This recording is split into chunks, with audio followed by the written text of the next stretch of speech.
After our long day in the office, daan muna tayo ng SM Mega Mall at makigulo tayo sa kanilang sale. Gusto ko kasing bumili ng bedsheet. Mas mura kasi pag may 3-day sale. It's the next day. We are back again at SM Mega Mall. Kaya lang, medyo madaming tao ngayon, unlike kagabi. Hindi ko tuloy maisip kung ano ang bibilin ko. Magtingin-tingin na lang siguro muna tayo. Mag-ikot-ikot. Ayan, tingin-tingin, ikot-ikot hanggang sa mahilo. At makakita kung anong gustong bilhin. Ay, naku po, paano ka makakabili niyan? Sobrang daming tao talaga. Lumabas na nga lang tayo. Sa labas na lang tayo mag-ikot. Ay, magpaayos na nga lang tayo ng buhok. Ay, hindi pala. Mag-try. Mag-try tayo ng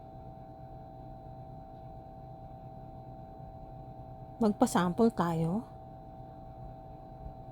kung maganda ba to para alam ko kung bibilin ko siya next time. So, ayan, tinry ko nga siya at habang tinatry niya sa buhok ko, ang mga white hair ko naglalabasan. Nakikita ko sila. Oh my G. Para tuloy gusto kong bunutin. Nakakakati ng ulo. Nandito naman tayo ngayon sa Dads. Kasi naalala ko, hindi pa pala ako kumakain. Wala pa akong breakfast, lunch at merienda. And it's already 5:29 p.m. Ito palang first meal ko of the day. Let's eat!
We are back at a department store.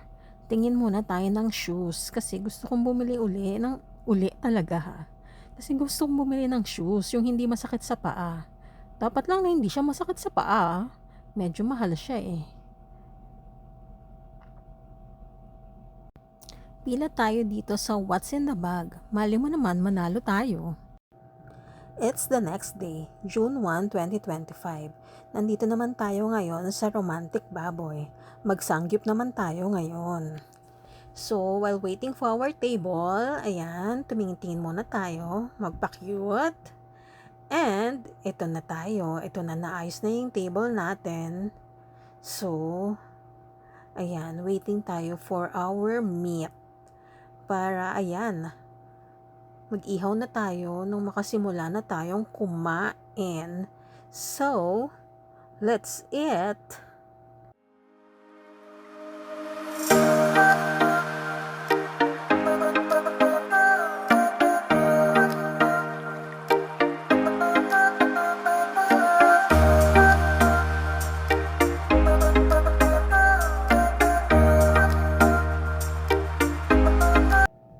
Tapos na tayong kumain, kaya mag-ikot-ikot na muna tayo, pampababa ng kinain. Ayan, tingin naman tayo ngayon ng pants kasi nasasawa na ako sa slim fit kong cut na pants.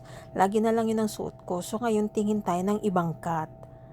Ayan, so, uwian time na, tapos na ang ating weekend.